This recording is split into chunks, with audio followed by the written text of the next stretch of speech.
জাতীয় বার্ন ও plastic surgery ইনস্টিটিউটে আহতদের চিকিৎসার খবর জানাতে এই মুহূর্তে আমাদের সাথে যুক্ত হচ্ছেন জিনিয়া কবির সূচনা। আপনি নিশ্চয়ই শুনছিলেন কি বলছিলেন কর্তব্যরত ডাক্তার, তাদের সবশেষ পরিস্থিতি আপনার কাছ থেকে জানতে চাই।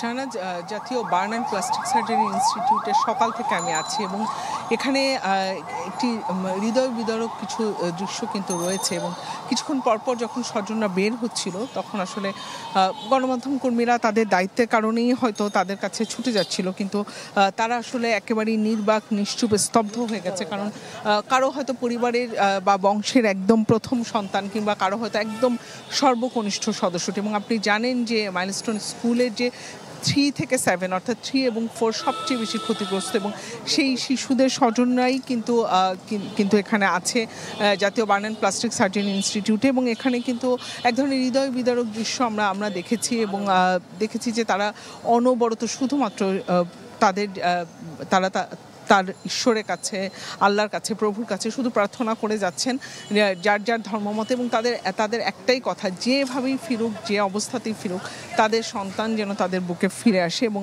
বাবা মায়ের সেই আর্তনাদ আহাজারি আমরা দেখেছি। আরেকটি বিষয় হচ্ছে প্রধান উপদেষ্টার বিশেষ সহকারী এবং স্বাস্থ্য উপদেষ্টা নূরজাহান বেগম এখানে অনেকক্ষণ ছিলেন দুপুর থেকে, এবং তারপরে তারা গণমাধ্যম কর্মীদেরকে ব্রিফ করেছেন এবং তারা সেই ব্রিফিংয়ে কিন্তু বলেছেন যে সংখ্যা, অর্থাৎ আইএসপিআর যে সংখ্যাটি বলছে যে সারা দেশে মৃত্যুর সংখ্যা 31, সেখানে কিন্তু জাতীয় বার্ন ইনস্টিটিউট বলছে যে প্রধান উপদেষ্টা যিনি বিশেষ সহকারী তিনি বলছেন 29, এবং সারা দেশে ভর্তি আছে 69 জন। ঢালাইয়ের সেরা প্রিমিয়ার সিমেন্ট। তো সেই জায়গা থেকে কিছুটা সংখ্যার গরমিল হতে পারে, এটার একটা অন্যতম কারণ তারা বলছেন যে কিছু কিছু হাসপাতালে আসলে দুবার কাউন্ট হয়েছে, আবার কিছু হাসপাতালে যে মরদেহ রয়েছে ছিল সেটা আসলে আত্মীয় পরিজনদের কাছে বুঝিয়ে দেওয়া হয়েছে এবং তারপরে আর কোনো নথিভুক্ত হয়নি।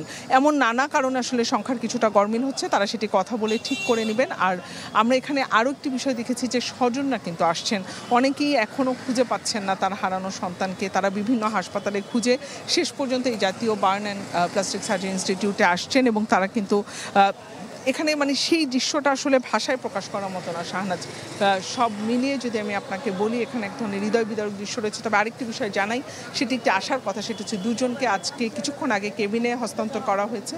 তবে 10 জনের অবস্থা খুবই সংকটাপন্ন, আশঙ্কাজনক, তার মধ্যে 3 জন এখন ভেন্টিলেশনে আছে। শাহনাজ। জি সূচনা, আপনি খবর সংগ্রহ করতে থাকুন। মাইলস্টোন কলেজের আহত শিক্ষার্থীদের সবশেষ পরিস্থিতি নিয়ে জানাচ্ছিলেন আমাদের সহকর্মী জিনিয়া কবির সূচনা, যুক্ত হয়েছিলেন জাতীয় বার্ন ও প্লাস্টিক সার্জারি ইনস্টিটিউট থেকে।